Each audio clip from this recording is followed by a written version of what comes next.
ভারতে নিরাপত্তা শঙ্কায় টি-20 বিশ্বকাপ থেকে সরে দাঁড়িয়েছে বাংলাদেশ। আইসিসির বেঁধে দেওয়া আল্টিমেটাম প্রত্যাখ্যান করায় বিশ্বকাপে খেলা হচ্ছে না। বাংলাদেশের জায়গায় স্কটল্যান্ডকে অন্তর্ভুক্ত করেছে আইসিসি। ক্রিকেটের সর্বোচ্চ সংস্থার এমন সিদ্ধান্তের প্রতিবাদ জানিয়েছেন পাকিস্তান ক্রিকেট কন্ট্রোল বোর্ড পিসিবির সভাপতি মহসিন নাকভি। বাংলাদেশকে বাদ দেওয়ার ঘটনাকে অবিচার ও আইসিসির কার্যকলাপকে দ্বিমুখী নীতি বলে আখ্যা দিয়েছেন তিনি। লাহোরে তিনি বলেন, বাংলাদেশের সঙ্গে অবিচার করা হচ্ছে। আইসিসির দ্বিমুখী নীতি থাকতে পারে না। পাকিস্তান ও ভারতের জন্য যদি বিশেষ হাইব্রিড মডেল থাকতে পারে, তবে বাংলাদেশের জন্য কেন নয়? এক দেশ অন্য দেশকে ডিকটেট করতে পারে না।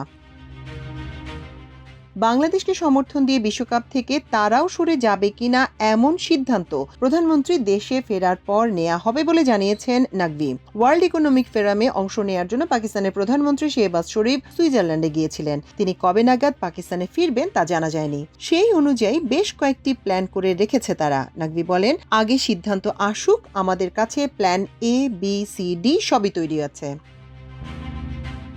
টানাপোড়েনের শুরু। বিসিসিআই এর নির্দেশে মোস্তাফিজুর রহমানকে কলকাতা নাইট রাইডার্স তাদের স্কোয়াড থেকে বাদ দেয়। মূলত উগ্রবাদী কিছু গোষ্ঠীর হুমকির কারণে মোস্তাফিজকে নিয়ে এই সিদ্ধান্ত নেয় বিসিসিআই। এরপর থেকে বাংলাদেশ দল পাঠানোর ব্যাপারেও শঙ্কায় পড়ে যায় বিসিবি। প্রতিক্রিয়া হিসেবে ভারতে গিয়ে টি-20 বিশ্বকাপ খেলতে অস্বীকৃতি জানায় তারা। শুধু তাই নয়, তথ্য মন্ত্রণালয়ের নির্দেশে বাংলাদেশে আইপিএল সম্প্রচারও বন্ধ করে দেওয়া হয়েছে। এর আগে পিসিবির সাবেক চেয়ারম্যান নাজম শেঠি বলেছেন, বিশ্বকাপ বর্জন করলে এই সিদ্ধান্তে তিনি সমর্থন দেবেন। সাবেক অধিনায়ক রশিদ লতিফ বর্তমান ক্রিকেট ব্যবস্থাকে চ্যালেঞ্জ জানানোর জন্য পাকিস্তানকে বিশ্বকাপ বয়কটের আহ্বান জানিয়েছেন।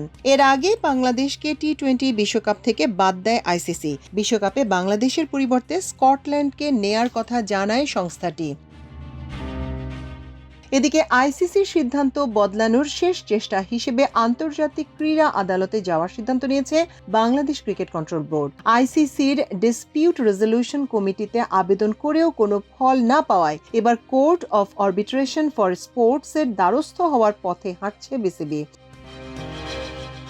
এর আগে নিরাপত্তাজনিত কারণ দেখিয়ে ভারতের বাইরে হাইব্রিড মডেলে শ্রীলঙ্কায় ম্যাচ আয়োজনের প্রস্তাব দিয়েছিল বাংলাদেশ। তবে আইসিসি বোর্ডের ভোটাভুটিতে 14-2 ব্যবধানে সেই প্রস্তাব নাকচ হয়ে যায়। স্বাধীন নিরাপত্তা মূল্যায়নে হুমকির মাত্রা কম থেকে মাঝারি উল্লেখ করে ভারতের ভেন্যুতে ম্যাচ রাখার সিদ্ধান্ত দেয় আইসিসি।